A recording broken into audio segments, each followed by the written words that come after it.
Ang dami na pong nagsipagtanong. Lalo na po nung unang hearing, naglululundag po lahat eh.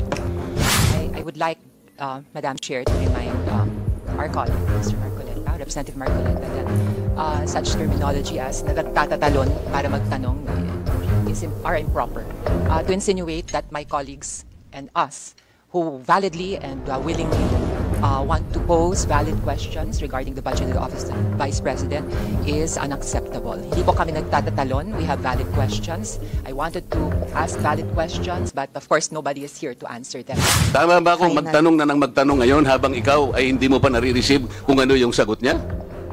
Do you think I am correct in asking questions habang ikaw ay naghihintay pa lang ng isasagot niya sa iyong opisina? Tama ba ang gagawin ko kung magtatatanong ako ngayon?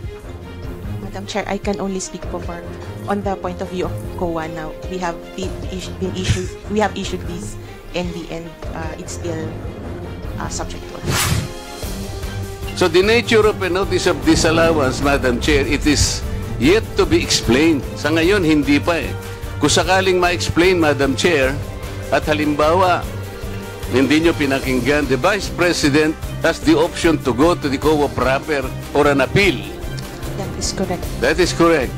And considering the appeal was dismissed, the Vice President can go to the Supreme Court. Is that correct? That is correct. So there is a whole gamut of process. That is correct. Will you confirm that? That is correct po, Your Honor. Meaning to say, there is no guilt yet until and unless you are able to receive the reply, the answer, and the explanation of the Office of the Vice President. That is why,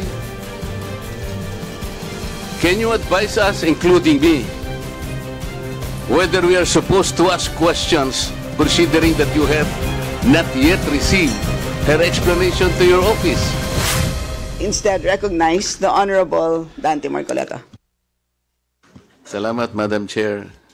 Pasensya na kasi nahuli ako eh. Nung tinawag mo ako, napaparating pala ako. So, anyway, nandito na po ako. So, I think I can still use my time, Madam Chair. Madam Chair, judging from the volumes of questions to the Office of the Vice President during the first hearing, I presume, Madam Chair, that considering that those questions originated from the 2022 budget, am I correct to presume, Madam Chair, that the budget of the Vice President in 2022 or the utilization of those budgets were subjected to a notice of disallowance?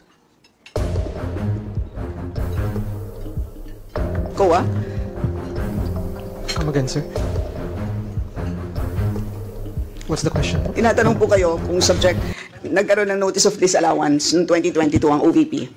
2022? Yung mga questions po kasi, Madam Chair, the way I understood them, 2022 ang origin. Parang ang damdam ko, merong subject of notice of disallowance, yung budget ng Vice President, because of the type of questions asked during the first hearing. Madam Chair, for the 2023, we have not 22. 22. Kasi nagsimula doon ng mga questions, di ba? Based on the report of COA, Madam Chair, for the year 2022, the audit team issued notice of disallowance amounting to 2,638,186 on April 5, 2022 pertaining to the engagement of private lawyer as legal consultant without the written conformity of the Solicitor General and the concurrence of COA. So that's the only ND or notice of disallowance issued during that year. What about in 2023, Madam Chair? For 2023, Madam Chair, there was no notice of disallowance issued to the OBP. So why is it, Madam Chair, that most of the questions are being asked as though they do not believe the Vice President than when she said that she is already communicating with the COA? I think the Office of Vice President, Madam Chair, is being audited by the Intelligence and Confidential Fund Audit Unit. Is that correct? Madam Chair, if I may I clarify, what I have said about the notice of disallowance is pertaining to the transactions of the OBP, not for the confidential fund, because we are the audit team of OBP for the transactions to audit the transaction of the OBP, not the confidential fund. The confidential fund is being audited by the ICFAO, another office from the COA. Yeah, so the question is supposed to be for you. Yes, Madam Chair. Subjected ba sa Intelligence and Confidential Fund Audit Unit, Yes, yung Madam. confidential fund ng Vice President? Yes, Madam Chair. So was there a notice of disallowance? There was a notice of disallowance issued for the fourth quarter of 2022, Madam Chair. There was? Yes. Okay, Madam Chair, may I know the nature of a notice of disallowance? I mean the nature. A notice is How do you characterize a notice of disallowance? a notice is disallowance is given for expenses disbursed. With it is a notification to the head of agency and or accountant informing and requiring the persons liable to restitute the amount of the disallowance that is a confidential expense disapproved or disallowed in audit, either in whole or in part, as a result of illegal, irregular, or improper disbursement or expenditure of such fund. You call it IUEEU. Is that correct? Yes, yes, I Madam Chair. irregular. U is Unnecessary. unnecessary. Madam Chair. E, Extravagant, Madam Chair. another E, Excessive po. and U. Unnecessary. Your Una, unnecessary, unconscionable. unconscionable po. Okay, so you initially determined when you issued a notice of disallowance to the Office of the Vice President that somehow merong lumabas dun sa IUEEU. Is that correct? Yes po, Madam Chair. So how do you characterize a notice of disallowance? May I be clarified po on the question, Madam Chair? I do not know how to simplify. How do you characterize? What is a notice of disallowance? It is a notice po to the head of agency. Okay. Is a notice of disallowance contestable? Yes, Madam Chair. It is not a final. It is not a final action of judgment. COA. Opo. It is appealable. Yes, Madam Chair. Okay. What is now the status of the notice of disallowance issued to the Office of the Vice President? Madam Chair, we have issued the notice of disallowance, and it was received by management on August 9, 2024. So they still have 6 months po, or 180 days Correct. to appeal for the And disallowance. they are supposed to reply yet. Yes po. You will have to give them the opportunity to make a reply. That is correct To po, explain Madam Chair. Yes po, Madam how Chair. the budget was utilized. And that is part of due process. That is correct. Meaning to say, there is no guilt yet until and unless you are able to receive the reply, the answer, and the explanation of the Office of the Vice President. That is correct po. And it Have has you received a copy? of the reply po. Yes. They have not yet replied po So to the yun na ND. nga eh. As part of the due process is notice. Then the Vice President will submit to you an answer explaining, detailing how the budget was utilized. And you will receive that Madam in Chair, due time. Madam Chair, if it is already a notice of disallowance, their remedy would be to appeal the notice of disallowance po. Madam, ang sinasabi ko, wala pa nga eh. It is yet to be sent to your office. Is that correct? Wala pa siyang reply. Yun nga po, hindi po reply ang remedy nila to the notice of disallowance. But Ano po dapat? An appeal to the notice of disallowance. Well, wag mo na nga. It's an appeal. Yes po. Sa aming mga hindi masyadong nakakaalam ng terminology, pwede ring reply. Reply is an appeal. Ngayon, ibibigay pa lang sa'yo. Madam Chair, ang reply po is we propose na sa ICFAO po ulit, pero ang appeal po is with the Commission of Parliament. Madam Chair, napakasimple po ng sinatanong. Alam po natin yun. A reply is supposed to be submitted to the Commission proper.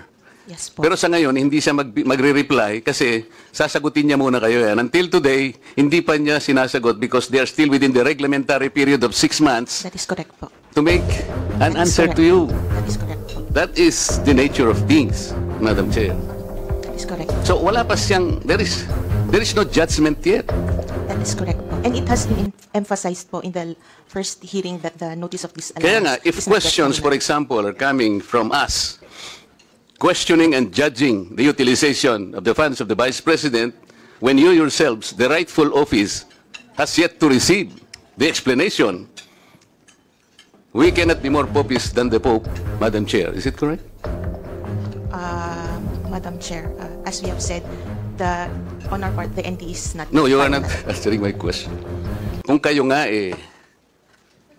tatanggapin nyo pa lang magsasubmit pa lang if we will be questioning it already from our end, we're like more popist than the Pope, Madam Chair. Am I correct? I cannot. O ikaw naman, ba't naman hindi mo masasagot naman yan, napakasimple. Kung ikaw nga, hinihintay mo pa dapat naman nating hintayin, that is the part of due process. Kami naman, naglulundag na kami na nagtatanong. Kaya nga ang sabi ng Vice President, narinig ko, I am already communicating. I am about to communicate with the COA. I think she will do that because that is the process. Hindi naman pwedeng hindi niya sagutin. Kaya nga po ang sinasabi ko, kasi ang dami na pong nagsipagtanong. Lalo na po nung unang hearing, naglulundag po lahat So the nature of a notice of disallowance, Madam Chair, it is yet to be explained. Sa ngayon, hindi pa Kung sakaling ma-explain, Madam Chair, at halimbawa, hindi nyo pinakinggan, the Vice President has the option to go to the COA proper for an appeal. That is correct. That is correct. And considering the appeal was dismissed, the Vice President can go to the Supreme Court. Is that correct? That is correct. So there is a whole gamut of process. That is correct. Will you po. confirm that? That is correct po, Your Honor. That is why, can you advise us, including me, whether we are supposed to ask questions, considering that you have not yet received her explanation to your office? Madam Chair, I am not. You cannot advise me? We are not in a position to know the power or the prerogatives of the No, House of I am Representatives. telling you already. I am telling you already because we're supposed to ask questions on the budget of the Vice President. But they started asking questions on the 2023 budget, which was subjected to a notice of disallowance. I'm telling you, Madam Chair, that the Vice President is yet to make an explanation to be submitted to your waiting for that. Yes, Madam Chair. Correct. That's why when we were subpoenaed, we explicitly Oo nga. mentioned that So these are not yet tama ba kung final. magtanong na ng magtanong ngayon habang ikaw ay hindi mo pa nare-receive kung ano yung sagot niya? Do you think I am correct in asking questions habang ikaw ay naghihintay pa lang ng isasagot niya sa iyong opisina? Tama ba ang gagawin ko kung magtatatanong ako ngayon? Madam Chair, I can only speak for on the point of view of COA now. We have issued these NB and it's still subject to appeal. Kindly wrap up. Maraming salamat, Madam Chair. Right? Salamat. Next. Quick interjection, Madam Chair. Just a quick one. Proceed. Maybe ask the representative of COA, did I hear it right, that the Vice President's office has not yet sent a reply about the notice of disallowance? Not yet, Madam Chair, because as we have replied, their remedy is either to settle the disallowance or to file their appeal. So there was no form of, there was no official communication yet from the office of the Vice President in reference to the observations of the Commission on Audit. As to the notice of disallowance, there has been no communication yet. I'm just raising that point, Madam Chair, because if I remember it right, the Vice President replied all throughout the discussion that she has already communicated to the Commission on Audit. Clarification, Madam Chair. The notice of disallowance signifies that it has already gone through a lot of steps before Back it and has forth. arrived at a notice of Yes. disallowance. So from the time that an AOM was Issue. there have been communication with the office. So of it is the correct to Vice assume, Madam Chair, that due process was afforded to the Office of the Vice President. President. Yes, Madam Chair. Thank you, Madam Chair. Salamat. Madam Chair.